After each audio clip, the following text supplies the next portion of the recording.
सहना भवतु सहनौ भुनक्तु सह वीर्यं करवावहै तेजस्विनावधीतमस्तु मा विद्विषावहै। ओम शांति शांति शांति। श्रुतिस्मृतिपुराणानाम् आलयं करुणालयं नमामि भगवत्पादं शंकरं लोकशंकरं। शंकरं शंकराचार्यं केशवं बादरायणं सूत्रभाष्यकृतौ वन्दे भगवन्तौ पुनः पुनः। ईश्वरो गुरुरात्मेति मूर्तिभेदविभागिने व्योमवद्व्याप्तदेहाय दक्षिणामूर्तये नमः।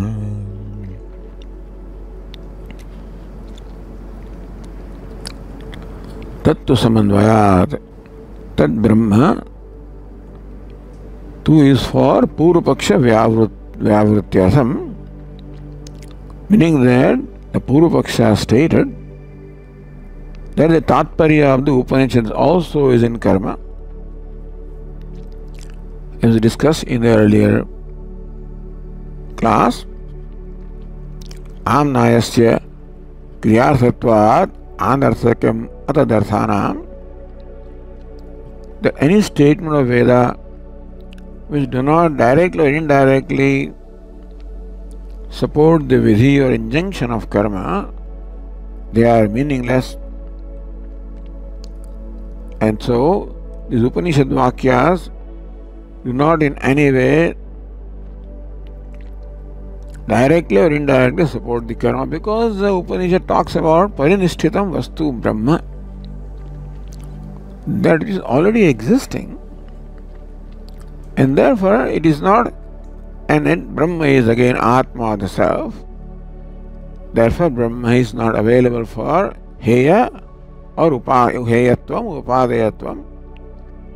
Brahma, being the very self, can neither be given up nor can be acquired. The Brahman is of no use in karma. Neither Brahma performs karma or Brahma can perform karma, nor can Brahman become the object of karma, nor can Brahman become the instrument of karma. And therefore, as far as the Mimamsakas are concerned, since karma is the primary theme of the Vedas, Brahman cannot be the Tatparya of Veda.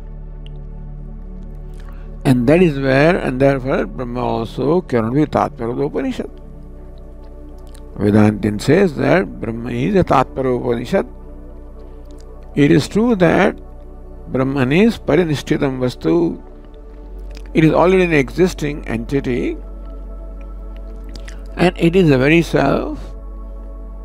However, there is also something in our life called ignorance and adhyasa, superimposition.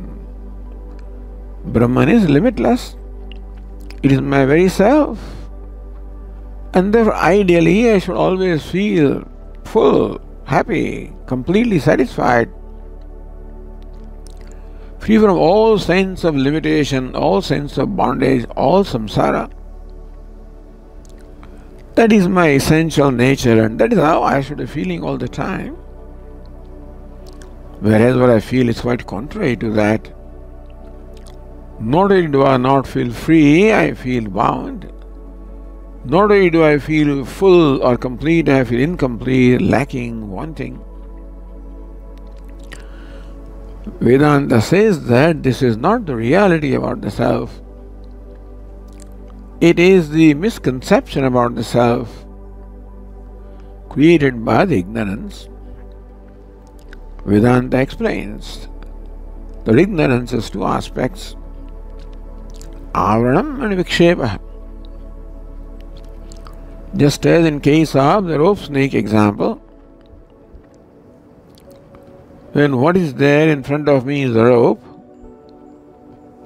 but because of either inadequate light or some other conditions, I perceive that as a snake. So in this perception of snake, which is Brahma or delusion, which is Adhyaropa or superimposition, two aspects are involved. One is I do not know that object as rope, and secondly, I superimpose the idea of snake upon that. And this happens only when I become aware of the rope. In that example applies to myself, that Atma, the self, is self-conscious, self-revealing, and therefore I am always conscious of myself. At the same time, I do not know the true nature of myself. Therefore, the conditions of adhyasa or superimposition are very much present in case of the self, and therefore an adhyaropa or adhyasa or superimposition takes place, and from the birth itself I have a false perception of myself, Aavaran and vikshepa. Not only I do not know the true nature of myself, which is fullness, wholeness, completeness, that's called Aavaran. Vikshepa is I take myself to be quite contrary to what I am, meaning that I take myself lacking, wanting, incomplete. And unfortunately, I take that incompleteness to be real, the reality about myself. I feel incomplete about myself. I find myself a lacking, wanting being, and I cannot accept that lack or want in the self. Whenever I find myself lacking, wanting, limited, right away I become unhappy. As I said earlier, the cause of all our unhappiness is the false perception of myself, and therefore the answer or the solution to this problem of sorrow is to gain the true knowledge of the self. Until then, I cannot completely become free from sorrow. Even I may perform great actions such as Ashwamedha, the Yajna, that's the highest action that anybody can perform. I may qualify to go to Brahmaloka, where one gains the highest kind of objective happiness, happiness of sense objects, and still it is not limitless, because it involves a duality of the bhokta and bhogya, experiencer, experienced, enjoyer, enjoyed. So therefore, I am not going to be satisfied even with that kind of happiness. Therefore, the only way I can get satisfaction is when I can experience limitless happiness. Of course, there is a contradiction in terms. To say to experience limitless happiness, limitless cannot be experienced. For something to be experienced, it must be different from me. And whatever is different from me, however great it is going to be limited. Therefore, if self or Atma can be experienced, then it will be object of experience, it will be limited. The Atma is not to be experienced, understand. Really speaking, Atma is always experienced. Because Atma, the self, is of the nature of experience, of the nature of anubhava, of the nature of consciousness. I am always aware of myself in all the waking hours. So it is not that Atma is to be experienced as some people believe. Atma is to be recognized, to be understood, to be known. As I said earlier, knowledge comes into play only when the object of knowledge is object of experience. I first experience something and then proceed to know. I said earlier, like Newton experienced the falling of the apple. Then he proceeded to investigate what caused that fall. Thus, it is the understanding, the knowledge, the true nature of self which removes ignorance and removes all the sorrow and sense of bondage born of ignorance. And that's how self-knowledge leads to moksha, liberation, freedom.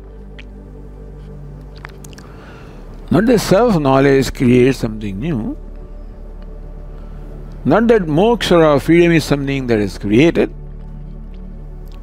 Moksha or absolute freedom is an existing reality about myself, about which I am ignorant. When ignorance of self is removed, then that reality that I am ever muktaha, I am ever liberated, nitya muktaha, that becomes clear to me. And so moksha, which was already accomplished, is as though accomplished. Like my necklace is in my neck because of absent-mindedness. I thought that I have left that necklace someplace else and I was searching for it everywhere.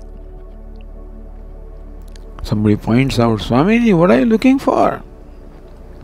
Looking for my necklace, for my mala? It's right there in your neck. So that is how it is praptasya prapti. Moksha also is the accomplishment of what is already accomplished. And therefore, knowledge is the means. Therefore, the contention of the Mimamsakas that karma alone is the means of accomplishing what we are seeking, Vedantin says no. Knowledge is the means of accomplishment of what we are seeking. If we understand what we are seeking, that what we are seeking is limitless. What we are seeking is wholeness, fullness, completeness. And that cannot be created, that cannot be acquired, that cannot be the result of a karma phala. Nastya kritah kritena, as Mandaka Upanishad says, akritah kritena karmana nasti, akritah nityaha mokshaha kritena karmana nasti. Moksha, that is nitya, cannot be the outcome of karma or any kind of an effort, because an effort always brings about a limited outcome. Therefore, moksha, which is limitless, cannot be the outcome of karma, and therefore karma cannot be the theme or the subject matter of Upanishads, which impart the knowledge of moksha, knowledge of self. Therefore, the Vedantin says that Upanishad is a different prakarana, as we said earlier. It has its own independent anubandha chatushtaya, its own adhikari who is a mumukshu, desirous of moksha, not desirous of swarga. Its prayojan is moksha, limitless happiness, not limited happiness of swarga. Its sambandha is that knowledge alone gives rise to, because knowledge reveals what is and reveals moksha, which is my nature. Prayojanam, the purpose is moksha. Vishaya is Brahma, and knowledge of this Brahman. So Upanishad has altogether a different Anubandha Chatushtaya. It is a different Prakaranam, and therefore the rules that apply to Karmakanda do not apply here. Therefore Sutrakara says, Tattu Samanvayāt. As we said, that tu is Purupaksha Vyavrutyartham. It is for refuting the Purupaksha, which says that karma is a means of accomplishing the goal of life. Says no, moksha is the result of knowledge, self-knowledge. Tat Brahma, and therefore that Brahma is the Vishaya, the subject matter of the Upanishads. Samanvayāt. Because when you analyze the Upanishads, they all reconcile in revealing the fact that Brahman is the subject matter of all the Upanishads. As said earlier, by Shadlinga, Upakrama, Upasamhara, Abhyasaha, Apurvata, Phalam, Upapatti, Arthavada. So these are the 6 signs or chinha of determining the tatparya of any text. And when we analyze the Upanishads, they lead to the tatparya of moksha, the subject matter of Brahma, and the means is knowledge. Therefore Sutrakara says, Tattu Samanvayāt. All the Upanishads ultimately reconcile in revealing Brahman as its subject matter, not karma. Having said that, therefore we cannot insist that karma is the theme of the Upanishads also. Shrutahani Ashruta Kalpana, Bhashyakara says. In that case, we have to discard what the Shruti says, and we have to adopt something that the Shruti does not say. Upanishad does not talk about karma. Yes, there may be some passages which may be for upasana, which is mental karma or mental action, but that is not Upanishad. There is a preparation for the knowledge. The main theme of the Upanishads is Brahma Jnanam, the knowledge of Brahman, knowledge of the self. And that is where all of them reconcile.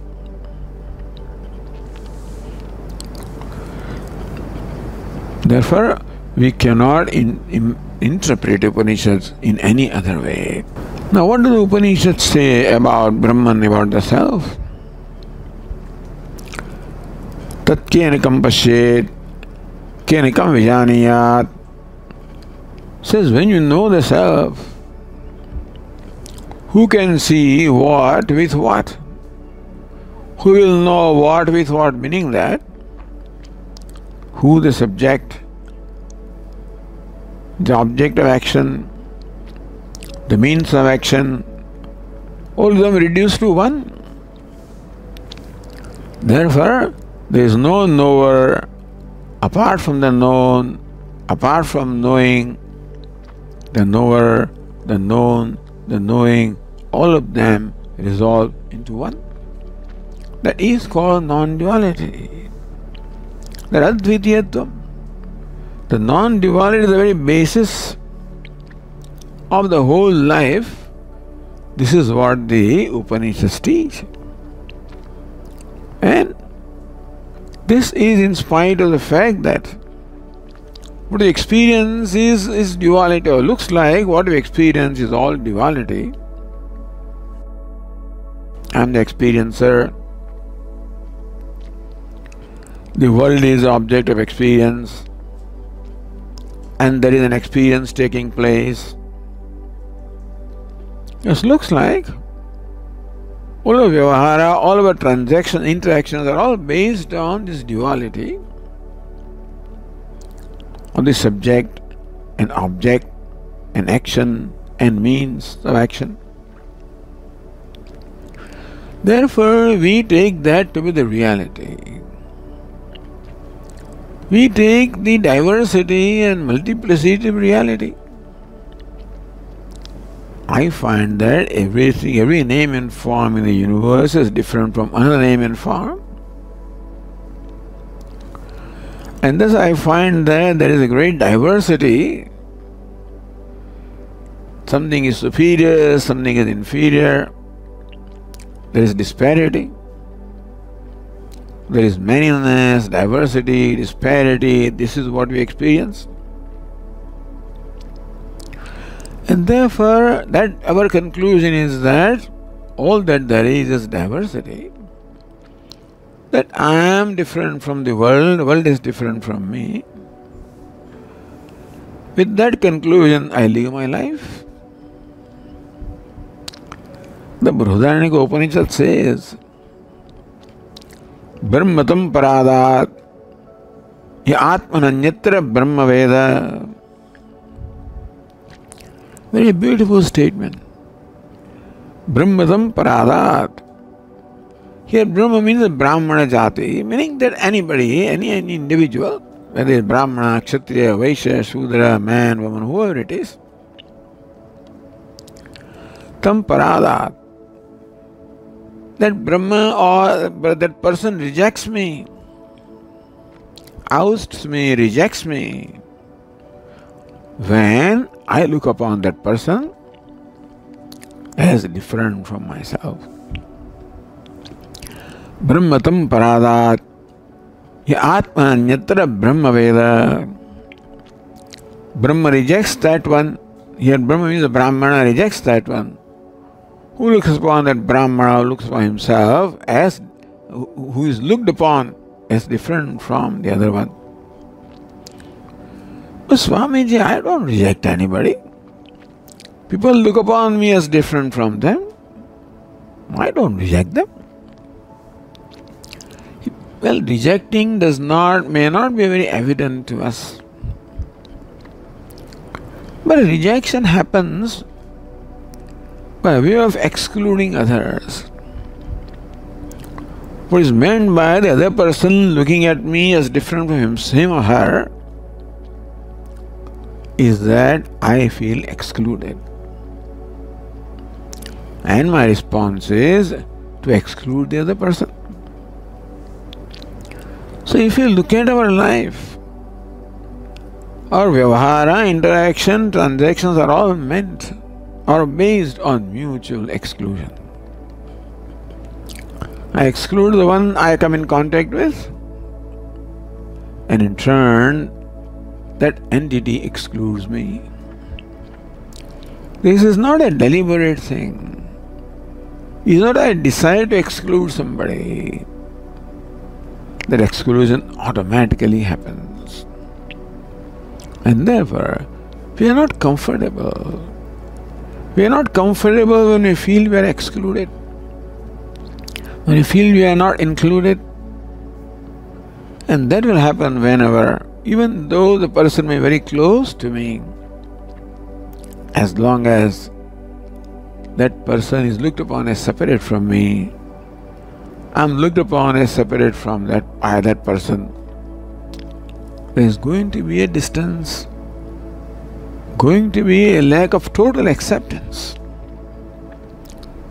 There are areas where that person does not have entry in my life. I don't have entry in the life of that person. The distance will always be there, and that distance creates in me a discomfort. Even though we may not be aware, with all our relationships, which are naturally based on duality, looking upon other person as different from me, there is a discomfort there. Because I feel I am excluded. Other person feels that person is excluded. Brahmatam paradat yatmahanyatra brahma veda. So what is the answer to this? Idam saram Yadayam Atma. Idam Saram, all of this is Yad I am Atma. All of this which appears to be different from me, or which I take to be different from me,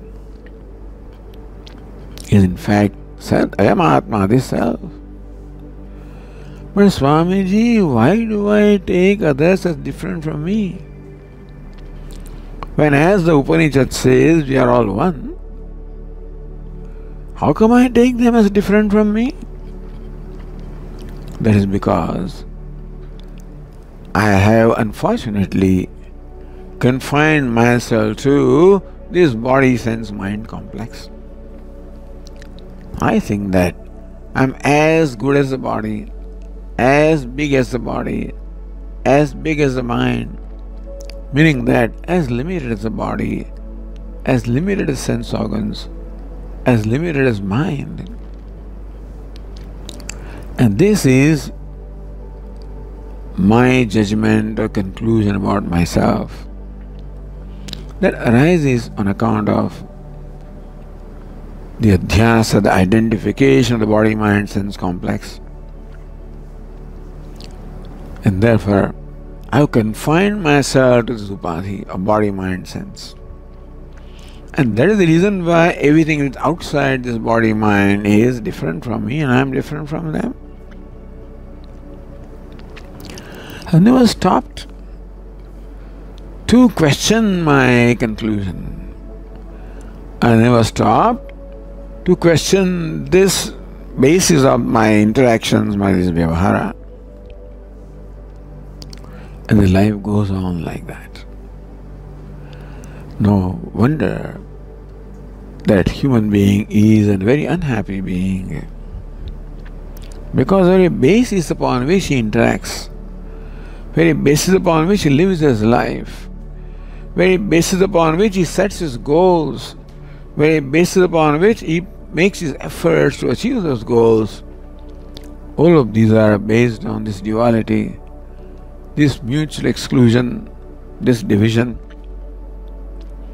And therefore, there cannot be any sustained or lasting satisfaction. These efforts based on assumption of duality, the separateness, the mutual exclusion, may appear to bring about some momentary satisfaction, momentary contentment, but I become aware of its inadequacy. And therefore, I never achieve what it is really I am seeking in life, which is a sustained happiness, sustained satisfaction. Regardless of what I do in this life or the other life. Therefore, the Vedantin says to the Mimamsaka, understand, karma is based on duality. Karma or action requires me to assume the role of a karta or a doer. And karta or doer is different from karma, the object, different from the phala, the result. So kriya, karaka, phala, the actions, karaka, various accessories required to perform action like the karta, karma, karanam, etc. Phala, the outcome, all of these are different from each other. And therefore, our life is based on the assumption of this duality or multiplicity. The Karmakandi, the Mimamsaka think that this is how life is. Vedantin says that no. Living life based on the assumption of duality, the conclusion of duality can never give you what you are seeking. Because Mimamsaka also is seeking lasting happiness. Except that he has concluded that lasting happiness is in Swarga or heaven.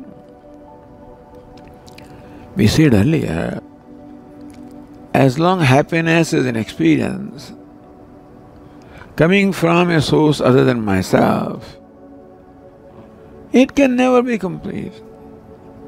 it can never be lasting. Happiness doesn't have to be an experience, because happiness is my very self.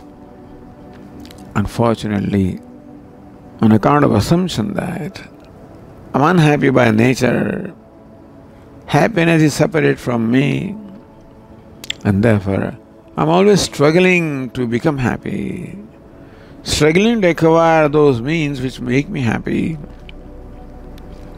I do get some bits and pieces of happiness. Again, I become as discontented as before, and so this struggle goes on. Vedanta says to the Mimamsaka that karma therefore cannot be the means of what you are seeking. Swamiji, if karma is not the means of moksha, karma is not the means of achieving what we want, does it mean karma has no role in our life? Vedanta says, no, that's not so. Karma has a role different from what the Mimamsaka thinks. Mimamsaka looks upon karma as a means of achieving his goal. The Vedantin says, no. Karma can become a means of jnanam, knowledge. It is knowledge that you can achieve your goal, because knowledge reveals what is. And you recognize that you are what you are seeking. So knowledge is the ultimate means of moksha, of freedom. Then what's the role of karma? The role of karma is to create the background for knowledge. Understand that knowledge always requires a certain preparation of mind. We cannot go to university unless we have cleared the high school examinations. I cannot go for graduate studies unless I have completed my undergraduate study. Meaning that every knowledge calls for a preparation. Swami, what kind of degree is required for Vedanta? Should I have a bachelor's degree, master's degree? Should I have a PhD? You may as well have them, because that will help you in creating a thinking mind, a mind which a reasoning mind. But that's not the kind of preparation that we are talking about as far as knowledge is concerned. What knowledge requires is the antahkarana shuddhi. The very first sutra said, Athato Brahma Jignasa. Atha sadhana chatushta prapti anantaram. Sadhana chatushta viveka vairagya samadhi satka sampatti mumukshutvam. Or in simple terms, you can say antahkarana shuddhi, purification of mind. What is meant by purification of mind is to make the mind free from impurities of raga dveshas. Raga is attachment, dvesha is aversion. Indriyasyarthe raga dvesho vyavasthito. Lord Krishna says in the Bhagavad Gita that with reference to every sense organ, there are built-in raga-dvesha, attachment and aversion for its respective sense object. Meaning that the vyavahara interaction with sense objects usually is preceded by raga-dvesha, is based on raga-dvesha, attachment and aversions. And we think that that is what we think is the way to live the life. Therefore, our vyavahara, our interaction is all based on raga-dveshas, attachments and aversions. When there is attachment, then I favor somebody. When there is aversion, then I maybe have injustice towards somebody. So very often my vyavahara is based on favoring somebody or hurting somebody.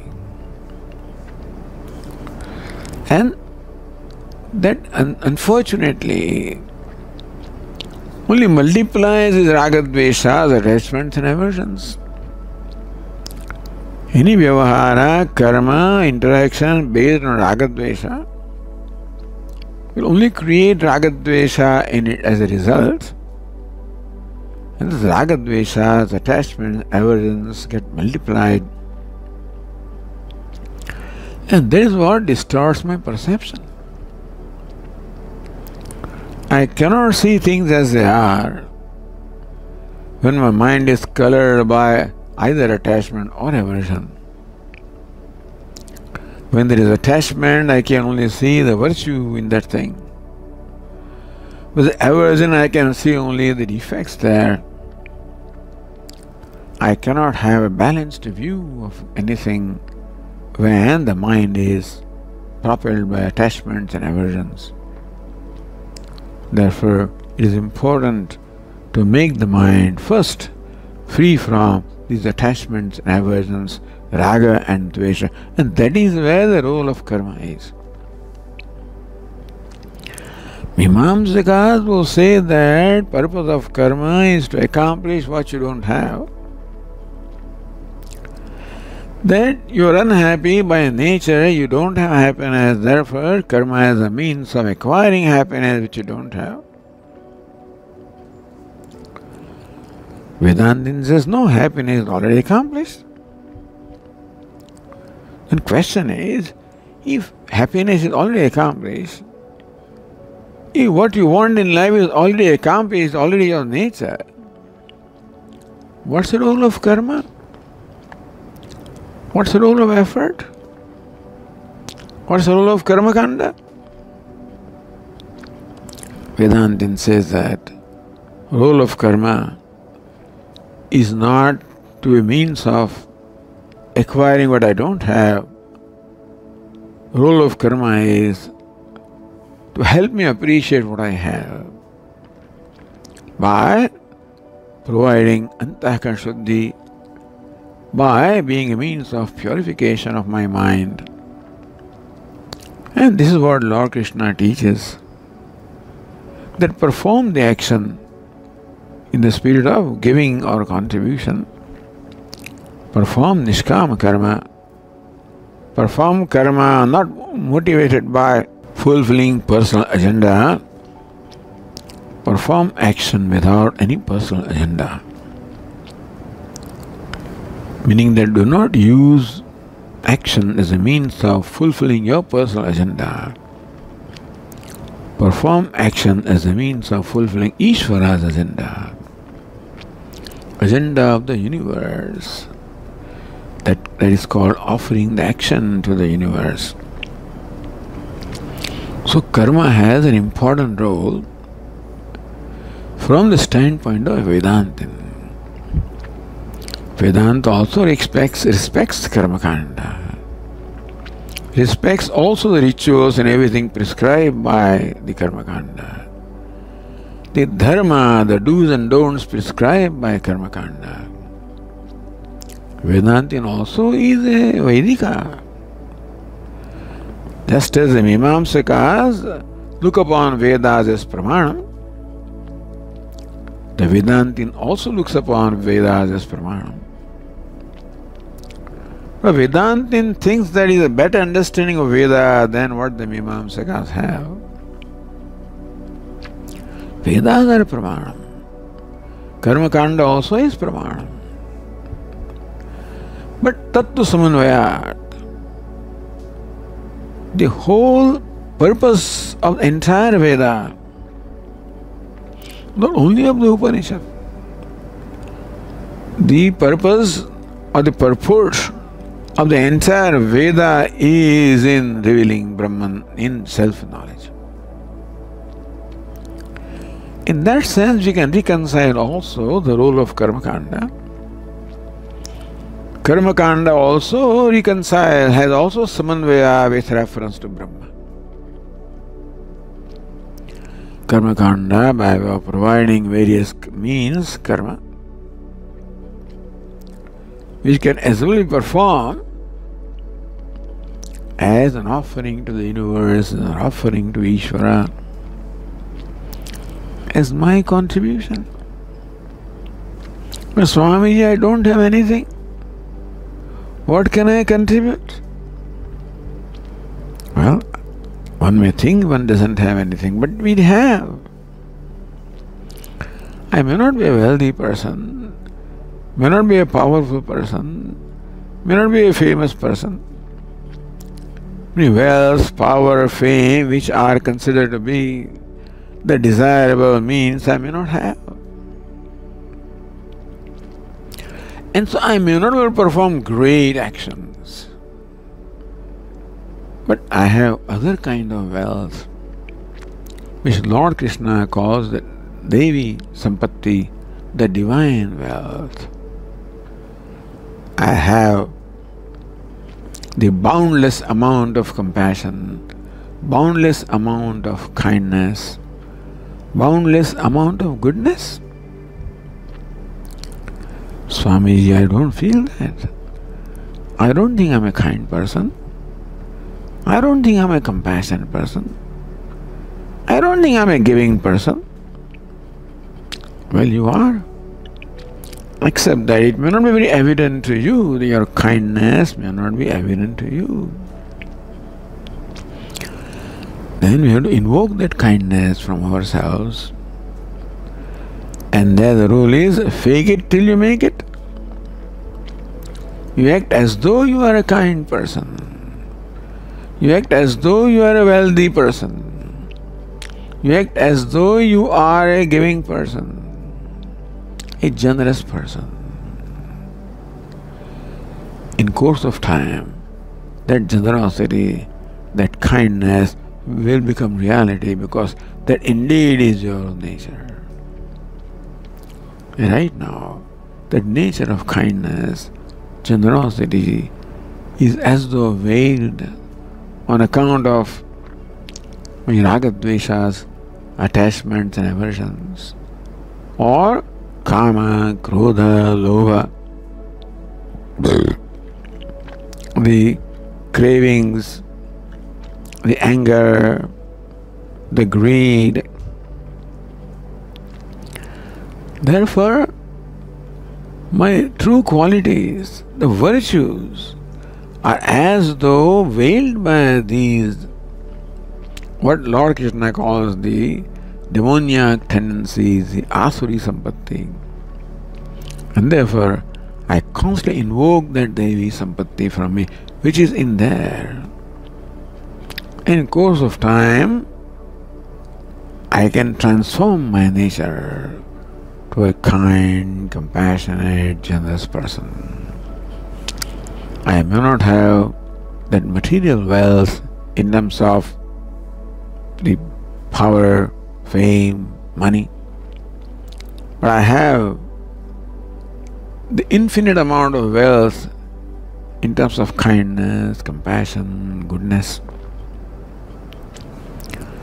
And therefore it is possible for you to invoke that from me and transform my personality by performing actions with those attitudes. And therefore, karma has a very important role to play in our life. Well, karma really doesn't purify the mind, nor does it make mind impure, really. Karma is just an occasion to invoke that goodness from me. For a greedy person, karma becomes a means of the manifestation of greed. For an angry person, karma becomes a means of manifestation of anger. For a kind person, karma becomes a means of manifestation of kindness. Or we can make karma as an occasion of a deliberate kindness, a deliberate goodness. Meaning that right now kindness may not be very natural to me. But if I value of being a kind person, then I can invoke that kindness. And action becomes an occasion. Action becomes an occasion to invoke that kindness, goodness. Because when I am about to perform an action, my mind usually asks this question: what is in it for me? At that time I assert my value. That, oh mind, this action is not meant for fulfilling my personal agenda. It is meant for being a means of my contribution, my invoking my kindness and goodness, and that way performing actions deliberately in this manner, which will be karma yoga as Lord Krishna teaches in the Bhagavad Gita. So karma also is important. Not the way the Mimamsakas look at it. Not as a means of acquiring what I don't have. As a means of owning of what I have. And that is kindness, that is goodness.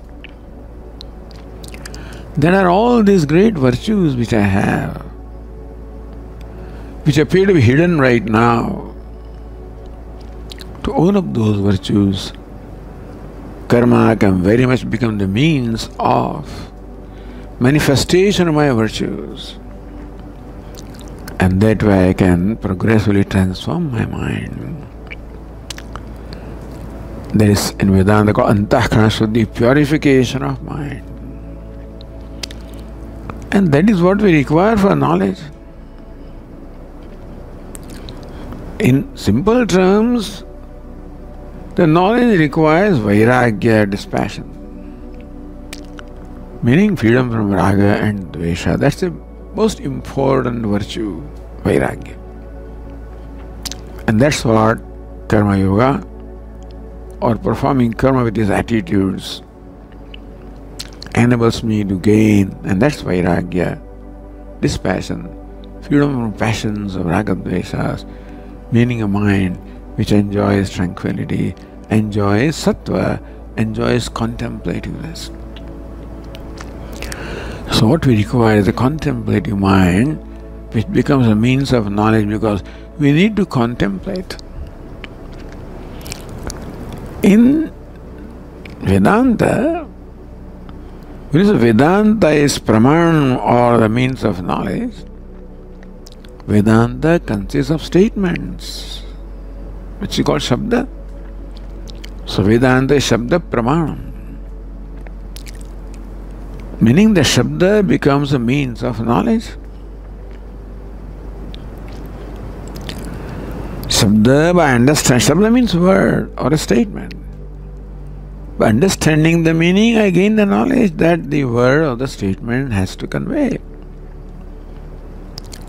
For that, I must understand the tatparya or purport of that statement, purport of every word. That's called tatparya. And what is tatparya? What is purport? The meaning intended by the speaker. The vakta, the speaker, whatever intention that speaker has for using a word, meaning the meaning intended by the speaker is the real meaning of that word.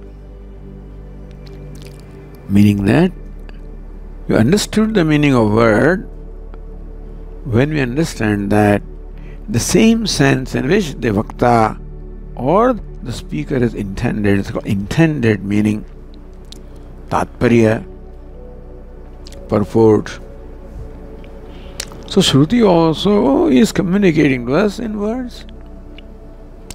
Shruti is like a vakta. speaking to us. And as we said, in order to understand what the speaker is trying to convey to us, we must understand the sense in which the speaker intended to use that word. And so also, to understand what the Shruti says, what the Upanishads say, what the Vedas say, we must understand the Tatparya, the purport, the intended meaning of these words. What is the meaning intended by the Upanishads? Even what is the meaning of intended by the whole Vedas? Tattu Samanvayāt.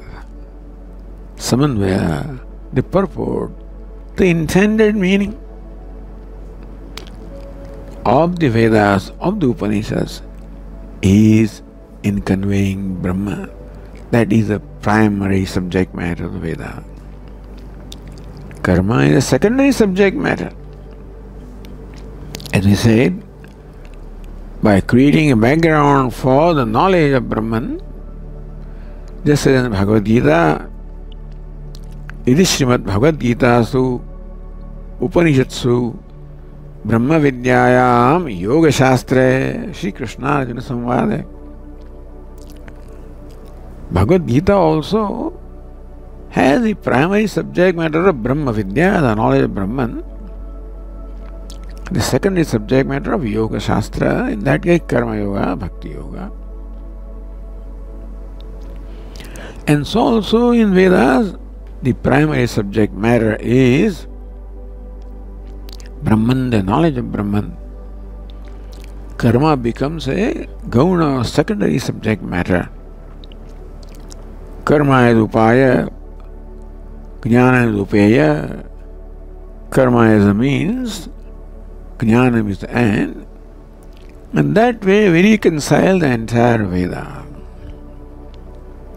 That the purpose or purport of the entire Veda is in imparting knowledge of Brahman, where karma becomes a means, or karma becomes a means, yes, for preparing the background for that knowledge.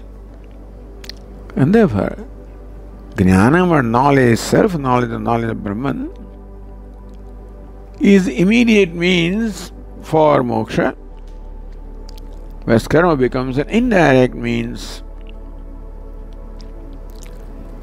by creating the background for knowledge. So karma becomes the paroksha sadhanam for moksha. Karma becomes paroksha sadhanam. Jnana becomes the pratyaksha sadhanam. And that way Vedanta looks upon karma also as a means of moksha. Meaning for Vedantin, the Tatparya of the entire Veda is in revealing the nature of Brahman by enabling us to attain the goal of moksha. And that's a Samanvayāt. That is where the entire Veda reconciles. Not only Upanishads, but the entire Veda.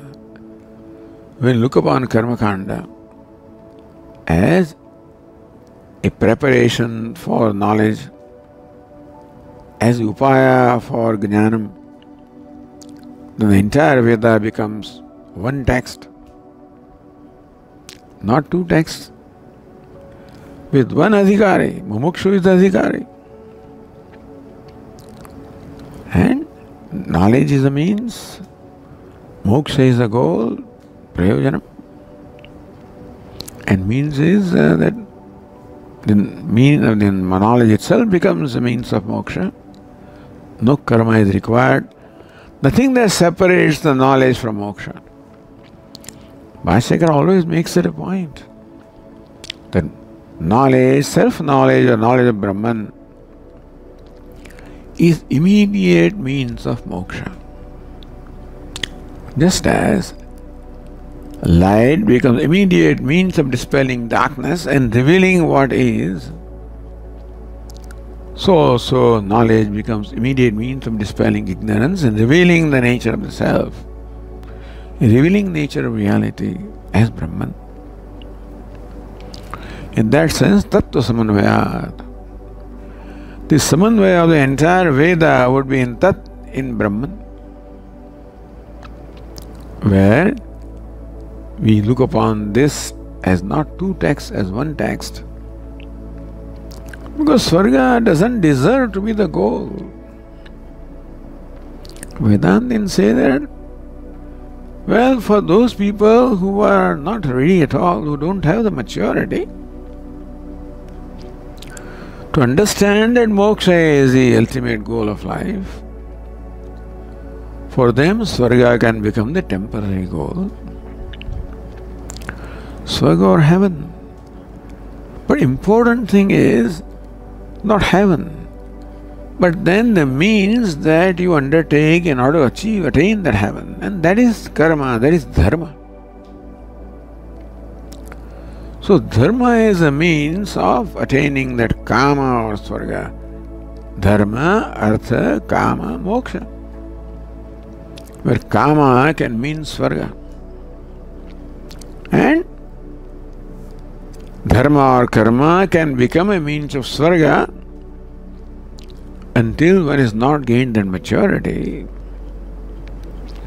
So Vedas also do not want to present swarga as a means, as a goal.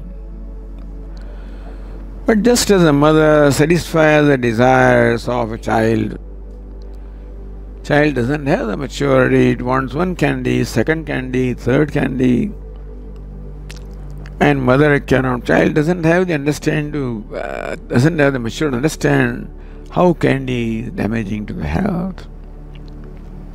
And therefore mother satisfies that desire, hoping that in future the child will understand. And so also the Vedas also, like mother, provide many means to satisfy the desire of this world and other world.